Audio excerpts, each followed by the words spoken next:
Good morning all. তো আজকে হচ্ছে রামনবমী। তো সকাল সকাল উঠেই হচ্ছে ফ্রেশ হয়ে একটু সিমুই খেয়ে নিয়েছিলাম, কারণ তাড়াতাড়ি আমাকে পুজোর ওখানে যেতে হবে। ওই জন্য চান টান করে রেডিও হয়ে গেছিলাম।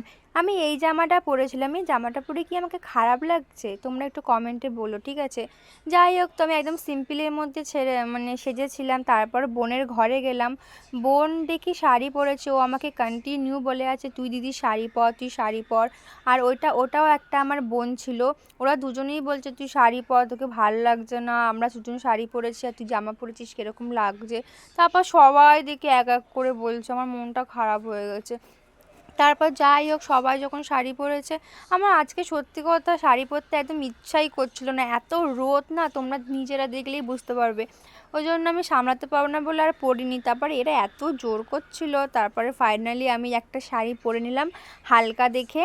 আর এই যে আমার কাকা, আর এইটা আমাদের দোকান, ঠিক আছে? আমাদের দোকানের পাশেই হচ্ছে পুজোটা হচ্ছে। আর এই যে আমাদের রাস্তা, পুরো মেন রোডের সামনেই আমাদের জায়গায় হচ্ছে কি পুজোটা হচ্ছে, আমার কাকারা সবাই মিলে করছে।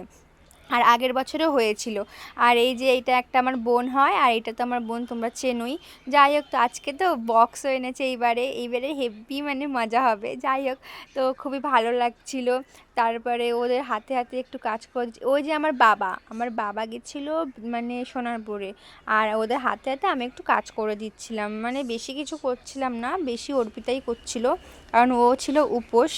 আর যাই হোক, তো মুখ দেখাবে না বলছে, না আমি মুখ দেখাবো না, আমার মুখটা বাজে লাগছে। বলে না, ভালো লাগছে। ও সবসময় ওরকম করে, ক্যামেরার সামনে বেশি আসতেই চায় না। তো এই যে আমাদের রাতের বেলা খিচুড়ি হবে, সব কিছু প্রস্তুতি নেওয়া চলছে এখন। তো এই যে এখানে ফলগুলো আছে। তো যাই হোক, তো আমরা অঞ্জলি দিয়ে দিয়েছিলাম। তোমরা এবার বলবে অনেকেই যে আমি তো খেয়ে নিয়েছি। হ্যাঁ, আমি খেয়েই অঞ্জলি দিয়েছি, পুরো নির্জলা উপোস করে দিইনি। তারপর এই যে এটা কি বলে একটা ভুলে যাচ্ছি এখন, ভয়েস ওভার দিতে গিয়ে চরণা মিত্র। তারপরে আমি একদম সঙ্গে সঙ্গে ওইগুলো অঞ্জলি ফঞ্জলি দিয়ে খুবই খিদে পেয়ে গেছিলো। তারপরে আজকে তো মাছ ফাছ খাবো না, এই জন্য হচ্ছে গিয়ে ডাল সিদ্ধ দিয়ে ভাত খেয়েছিলাম। তারপরে খাওয়া ফাওয়া হয়ে গেছে, এখন হচ্ছে একদম। তারপরে ওই প্রসাদ খাচ্ছিলাম, একটু তরমুজ। আমার তরমুজ খেতে খুবই ভাল লাগে, আর এই গরমের সময় তো সবারই ভাল লাগে। তারপর একটু রেস্ট নিয়ে আবার পুজোর ওখানে যাব।